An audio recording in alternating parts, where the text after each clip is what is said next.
I'm going to be reading James 1, 2 through 3. Consider it pure joy, my brothers and sisters, whenever you face trials of many kinds, because you know that the testing of your faith produces perseverance. In James 1:2, we are told that it's pure joy whenever we face trials of any kind. When I read that, I think about how when I first started trying to focus more on church, a lot of hardships were thrown my way.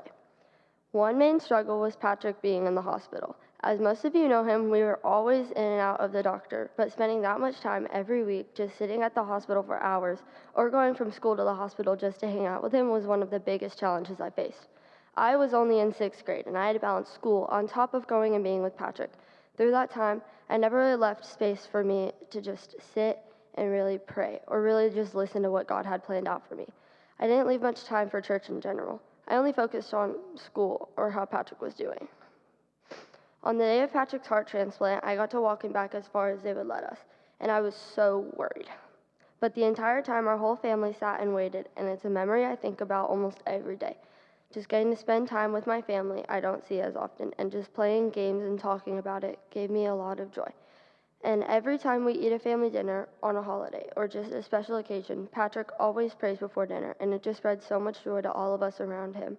When I read the scripture, my first thought was the memory of sitting in the waiting room and just sharing joy and memories with the people that care so much about me and my brother.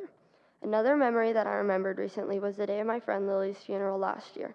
It was a horrible time for the family and for me and so many other people. It was just a time of grief. But at the funeral, I got to see a lot of old friends that I hadn't seen in a while, and it reconnected us. And once we left the funeral, me and 2 other friends skipped school and just hung out the entire day, which I think this relates to the scripture because even though it was a terrible time, it brought a lot of joy, and she helped bring so many people joy and a lot of people closer in the faith. She's actually the reason a friend of mine is getting baptized in a few weeks. Last Wednesday, at my youth group, we had a little small talk about Lily, and we just prayed for her family because the 1-year anniversary is on Thursday. But just getting to see a bunch of faces I hadn't seen in so long just brought all of us so much joy. And even though we were all together for a joyous purpose, it still ended in joy. And all of these hardships have grown me further in my faith, and I have gained a lot of perseverance throughout this joyous journey. I will be reading Psalm 95, verses 1 through 7. Come, let us sing for joy to the Lord. Let us shout aloud to the rock of our salvation. Let us come before him with thanksgiving and extol him with music and song. For the Lord is the great God, the great King above all gods. The sea is his, for he made it, and his hands formed the dry land. Come, let us bow down and worship. Let us kneel before the Lord our Maker. For he is our God, and we are the people of his pasture, the flock under his care. When I think of finding joy, I visualize thanking the Lord for every blessing, no matter the significance. You must have a positive mindset and outlook to truly find this joy in this cruel and unfavorable world. And to have this optimistic headspace, you must look towards the Lord and give all of your gratitude to him. When you look at God, you aren't focused on or distracted by what's behind, beside, above, and below you. You're only set on him.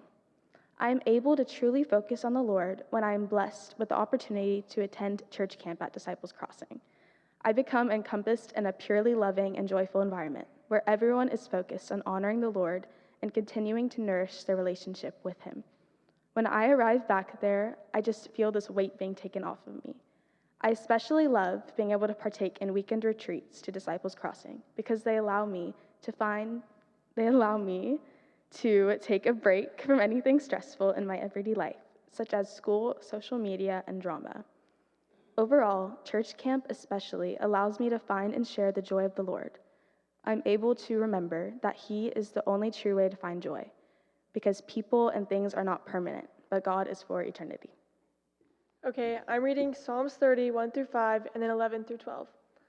I will exalt you, Lord, for you rescued me.